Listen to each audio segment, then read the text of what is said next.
¿Cuáles serían, en primer lugar, los ejes principales de este preacuerdo, de este acercamiento? Y por otro lado, analizar también cuáles son las exigencias, las metas para el gobierno nacional.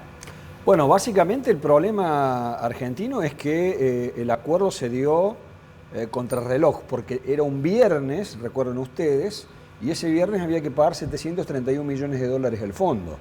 Y las reservas del Banco Central son, o eran, y siguen siendo exiguas. Con lo cual había dos opciones, o no le pagábamos y entrábamos en default, digamos, si bien en términos técnicos no se cae inmediatamente en default, digamos, ahí hay una cuestión más técnica, pero no importa. Bueno, acordábamos, llegamos a un acuerdo, un entendimiento que hasta el momento, digamos, se conocen muy pocos elementos. Se conoce que va a haber un plan a 2 años y pico, donde el fondo va a proveer de recursos y después, bueno, se va a refinanciar en un plazo de 10 años posterior a eso. Pero bueno, hay muy pocos elementos todavía como para juzgar de manera precisa el acuerdo que tiene que desembarcar en el Congreso y que de hecho tienen que votar los legisladores, que de hecho están admitiendo que todavía no conocen ni siquiera la letra gruesa de este fondo, de este acuerdo. Pero básicamente lo que se apunta aquí es a tratar en esta primera instancia, como decía Feletti recién, de fortalecer unas reservas del Banco Central que están exhaustas. Hoy Argentina, si quiere crecer, como dice el ministro Guzmán, como dice el presidente, para primero crecer y después poder pagar, tener la capacidad de pago, necesita dinero, dólares. Y esos dólares hoy no están, porque Argentina tiene una alta dependencia en su economía de los insumos externos. Y el Banco Central no está en condiciones de proveerlos, por lo menos en su totalidad, y eso lo estamos viendo en estas horas con quejas de importadores que no tienen todos los dólares necesarios para eso, ¿no? Dentro de este borrador, ¿no? Porque todavía no se conoce esa letra chica, ¿cómo se puede reducir ese déficit fiscal que está dentro de los planteamientos? Bueno, justamente lo que hemos visto, y como bien decía Alfredo, hay que resaltar que hasta el 2025 no vamos a ver un préstamo de facilidades extendidas, ¿no? Y esta fue parte del acuerdo que se celebró ese día D, que era clave, en donde realmente veíamos mercados muy nerviosos, que justamente veíamos que dólares financieros y el dólar blue estaban manifestando una corrida, y esto iba a ser peor si no había entendimiento, ¿no? Aún así, en ese entendimiento, donde hay una baja del gasto público, del déficit fiscal bastante gradual hasta el 2025, también implica que no se firmó y no pasamos directo a un préstamo de facilidades extendidas, sino que en definitiva es un acuerdo hasta el 2025 en donde ellos nos dan plata para que le podamos pagar justamente los vencimientos de mucha plata, 19.000 millones de dólares este año, el que viene, y también los que siguen. Y donde justamente lo que se busca allí es tener oxígeno, ¿no? Oxígeno para que cuando se firme el préstamo de facilidades extendidas, tener las herramientas para que estas reservas que son muy magras, ¿no? Que justamente es el cuello de botella que históricamente tiene Argentina, donde vamos en un péndulo, de un péndulo a otro, y que siempre caemos sistemáticamente en estos ciclos de estrangulamiento y donde lleva a grandes devaluaciones después. Bueno, tendríamos 3 años de oxígeno para reforzar reservas, buscar dólares genuinos, ya sea de inversiones extranjeras directas o de exportaciones, para que cuando llegue el momento de firmar el préstamo de facilidades extendidas estemos parados en mejores condiciones. Ahora, en ese contexto, esa baja del gasto público, bueno, estamos viendo que el pedido del fondo es a través de los subsidios y las tarifas, ¿no? Bueno, y pensando en las distintas fuentes, si nos vamos al fondo, se habla de una reducción de los subsidios, y si hablamos de la fuente del gobierno, no al ajuste, no a la reducción. ¿Cómo se haría, ¿no?, esa reducción o no? Planteando un gradualismo, planteando una selección de quién recibe subsidios y quiénes no. A ver, digamos, reducir el déficit no significa necesariamente ajustar. Por lo menos el gobierno lo trata de mostrar en sus términos. Sí. Vos podés reducir el déficit, o sea, lo que te ingresa respecto de lo que te egresa, si te ingresa menos de lo que te egresa. Y no a cero es lo que han aclarado siempre, ¿no? Claro, pero digo, el déficit básicamente es eso, es la diferencia, o vos gastás más de lo que te ingresa. Podés reducirlo aumentando tus ingresos. y manteniendo estable o en términos reales el gasto. Es decir, más ingresos y menos ajustes. Claro, por ejemplo, digo, sería una de las posibilidades, que es la que baraja Guzmán. De hecho, cuando se produce aquella carta de Cristina, cuando se genera la derrota en las PASO, Guzmán y Cristina le endilga que no había utilizado todo el déficit primario que le estipulaba el presupuesto. Guzmán le dijo, bueno, en realidad no ajustamos, sino que tuvimos mejores ingresos. Bueno, de hecho se apuesta a eso, esa es una de las apuestas. Pero eso no significa que en paralelo también se busque reducir el gasto público. Y reducir el gasto público, uno de los principales ejes es la reducción en subsidios. Hoy estaba leyendo un informe donde estamos pagando básicamente el 25% del valor real de lo que cuesta generar un kilovatio. O sea, el resto es subsidio. O sea, el kilovatio, generar un kilovatio tiene un costo determinado. Y ese costo alguien lo tiene que pagar. Si no lo pagas por el lado de la factura, lo paga el Estado vía subsidio. Entonces, bueno, lo que se busca es ir reduciendo eso. Fue lo que hizo Macri en su momento. Macri lo hizo de la peor forma, digamos, de una manera muy burda, muy brusca. Generó facturas impagables y demás. Bueno, ahora lo deberá hacer Alberto Fernández de manera gradual para ir reduciendo ese déficit. De hecho, que ya las audiencias públicas del gas y la que se viene en electricidad están planteando segmentaciones, que es lo que siempre se debió hacer y el cristinismo en su momento no lo hizo, que es que aquellos que más tienen paguen tarifa plena y así sucesivamente. Bueno, vamos a ver si se aplica y de qué forma eso puede ir reduciendo el déficit. Es uno de los aspectos de los tantos donde vos podés ir reduciendo el gasto público. Bueno, otro punto con respecto al gasto público, los planes sociales también, hacer una segmentación o una inspección de quiénes efectivamente lo están receptando y pensar el contexto macro de la Argentina, ¿no? Con pobreza, desempleo y cómo se toca, cómo se reduce y las jubilaciones que ya no se las puede tocar más.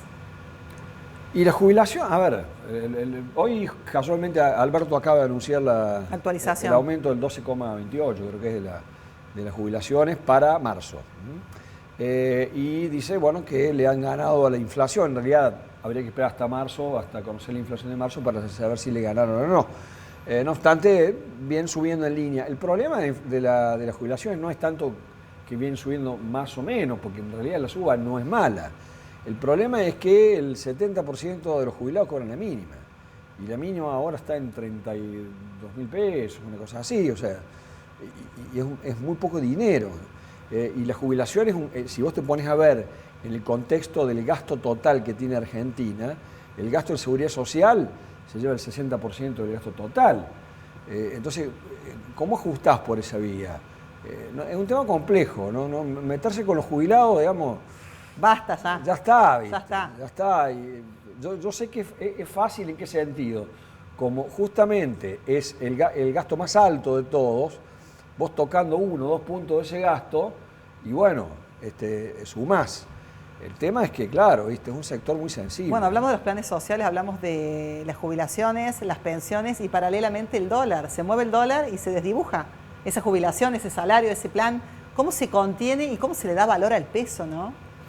Bueno, el tema del dólar tiene que ver también con todo esto que veníamos hablando, ¿no? Del fortalecimiento de las reservas y sobre todo, bueno, ver qué pasa de acá en adelante. Muchos nos preguntan, seguramente Alfredo o a mí también, si vamos a ver una devaluación como que en realidad ante reservas tan magras como las que estamos teniendo, se suelen dar esos ciclos, ¿no? Yo creo que este gobierno prefiere fortalecer el cepo a tener que devaluar y que justamente vamos a seguir con una devaluación como estamos viendo a saltitos, digamos que no estamos en las condiciones del 2014, cuando Kicillof justamente hizo una devaluación de un 30%, porque eso impactaría automáticamente en precios con una inflación que estamos viendo que el relevamiento de expectativas de mercado del Banco Central publicó que para este año los distintos actores esperan que haya un 55% de inflación, es decir, más inflación todavía que el año pasado, ¿no?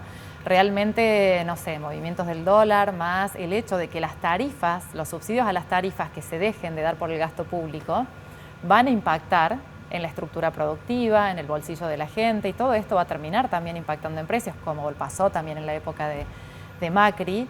Y bueno, y después tenemos toda una cuestión de arrastre del año pasado con expectativas que lejos están de bajar, ¿no? Y la emisión monetaria también impacta. La emisión monetaria es uno de los factores, ¿no? En definitiva también, bueno, tenemos que por ahí se habla que es exclusivamente el factor. No, es uno de los factores junto a, ya lo decía Guzmán, ¿no? El tema de la inflación multicausal, porque hay muchas cuestiones que están jugando, ¿no? Y en definitiva, para lograr bajar la inflación se necesitan, ojalá fuera tan fácil como una sola variable, ¿no? Realmente son muchas las que tienen que jugar y bueno, y allí es donde hay que ver cómo se hace, ¿no? Yo creo que este año va a ser difícil con este escenario, ¿no? Con un dólar nervioso, con tarifas que tengan que desajustarse, con expectativas, con inercias que vienen dándose, que se baje la inflación. No obstante, están todas las chances para manejar esas expectativas y para el año que viene ya poder lanzar un plan con políticas monetarias y fiscales consistentes y sobre todo de ingresos para que esto acompañe con los precios, ¿no? Claro, y hablando de acompañar, ¿no? Perdón. Sí, paralelamente, digamos, vos tenés tres patas, digamos, la monetaria, la fiscal y las que ha mencionado el Fondo Monetario como monitoreos trimestrales, digamos, en esta instancia. Y en este contexto, digamos, donde Argentina busca justamente cerrar un acuerdo con el fondo, se da la cuestión política, que es el viaje del presidente a Rusia y a China. En este momento. Claro, con los elogios a Putin, a Xi Jinping, con este multilateralismo que está planteando Alberto Fernández, que me parece muy atinado, pero quizá no sea precisamente el momento o la circunstancia más indicada en momentos en que Estados Unidos está de punta con Rusia por el tema Ucrania y donde Argentina está necesitando el apoyo fehaciente, concreto, de parte de Joe Biden para terminar de cerrar un acuerdo con las mejores condiciones con el fondo. Digo. En ese contexto, bueno, quizá no han caído en el mejor momento las declaraciones del presidente en ese marco, más allá de este multilateralismo que plantea. Y lo otro, que me parece que el presidente está jugando ahí, es saber si tanto Rusia como China, ahora se habla de que China prestaría otros 3.000 millones de dólares de un swap, que un swap es una suerte de préstamo de moneda, de canje de monedas. De hecho ya existe un swap con China como parte de la reserva. Y hay que ver también las condiciones de devolución. Lo que pasa es que no es tan sencillo monetizarlo, digamos, ¿no? Hacerlo plata. Con lo cual, digamos, se está buscando por diferentes vías. Y sumado a esto, digo, siguiendo con el tema del dólar, vos tenés una apuesta fuerte que tenía Argentina, como era la cosecha, donde el trigo aportó bien y mucho, y donde los calores de los 40 y pico de grados de la primera semana de enero echaron por tierra el récord que se preveía para la soja y para el maíz. Y estamos hablando de un recorte muy grande de la cosecha, que si bien eso lleva a que los precios suban, cuando tenés menos stock de oferta hay precios que suben, pero bueno, hay que ver ahí cómo juega el tiempo, ¿no? El tiempo del clima me refiero, ¿no? Porque una mala cosecha, acordate que la crisis del 18 de Macri arranca por ahí, o sea, uno de los puntos donde se comienza a generar la recesión, que bueno, después se extendió en el tiempo por múltiples causas, fue justamente la pésima cosecha que tuvo Macri en el año 2018, producto de las Y me parece muy interesante este punto que planteas, Alfredo, porque, bueno, casualmente, sabiendo que el año pasado 2 de cada 3 dólares los generó el campo, ¿no? Y el sector externo, y sabiendo la falta de dólares que hay, es que, bueno, en definitiva, creo que debería estar en la agenda central del gobierno ver cómo resuelve este ingreso de dólares genuinos, ¿no? Que en definitiva hay leyes en el Congreso que están pendientes de aprobación y que en definitiva tienen que ver con hidrocarburos, que salió en octubre del año pasado, que fue muy anunciado en las leyes mineras, autopartistas, ¿no? Entonces, en definitiva, hay un cúmulo de leyes que sería muy importante ver cómo se llevan a cabo y, en definitiva, cómo terminan haciendo que esto promueva en mayores exportaciones también, ¿no? De hecho, estaban planteadas para extraordinarias ahora y vienen muy barato. Bueno, hablamos del campo, también el tema de retenciones, en otro capítulo lo podemos desandar un poquito más. Y también, dejando todos estos acuerdos internacionales, nos venimos a la Argentina. Está este preacuerdo, este acercamiento, no obstante, debe pasar en primera instancia por el Congreso. Y ahí hay un frente que tiene sus fracturas y tiene su oposición que si pensamos en el acuerdo en sí, seguramente va a atravesar ese acuerdo la gestión de Alberto Fernández, lo que queda, hay que ver qué sucede en el 2023, puede ser oposición o puede ser la misma fuerza política, y cómo será esa votación, ¿no? Un frente de todos que tiene su núcleo más fuerte, que ya ha dicho, nosotros no vamos a acompañar. ¿Qué mirada o qué se proyecta a partir de estas disputas, no solo de la oposición en sí, sino de la oposición dentro de ese frente? Bueno, creo que ni el propio gobierno tiene muy claro, hoy por lo menos. Anoche haciendo números.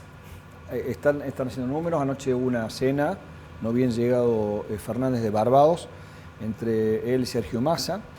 Están tratando justamente de ir compatibilizando posiciones y contando voto a voto, porque esto es así. Sí. Es muy probable que tengan mayor acompañamiento de la oposición, de Juntos por el Cambio, y no tanto de la fuerza interna o de la coalición gobernante, después del portazo de Máximo Kirchner y de varios legisladores que responden a la cámpora. ¿Y esto será ya pensando en el 2023, en una ruptura donde los albertistas irán por un lado, pensando en la reelección, y por otro lado la cámpora? ¿Cómo se lo lee? Qué difícil. Mirá, estaba hablando es complicado. Estaba hablando de años luz. Vamos por parte. Primero resolvamos el problemita reciente y el primer desembolso, ¿no? 15.000 millones de dólares o 18.000 serán. Sí, sí. Sí, está aproximadamente en ese monto, pero bueno, realmente yo creo que va a ser difícil ahora. El sentido común, que no es el más común de todos usualmente, ¿no? Pero en definitiva, menos acá en este país. indicaría que, bueno, que deberían ponerse de acuerdo, porque no da la situación para no ponerse de acuerdo, ¿no? Claro. Realmente este hecho, digamos, de no contar con fondos que necesitamos hoy para poder salir del paso, realmente sería muy malo para el país, ¿no? Y esto es con una mentalidad de muy corto plazo, porque en realidad no podemos salir, o sea, no podemos plantear un largo plazo si no salimos de esto, ¿no? Perfecto. Gisela Beritier, economista, muchísimas gracias. Muchas gracias. Alfredo Fluri, gracias. Bienvenido después de sus vacaciones. Bueno, muchas gracias. Rapidito gracias. la adaptación es acá, ¿eh? Por supuesto. Sí. Gracias a los dos, súper amables.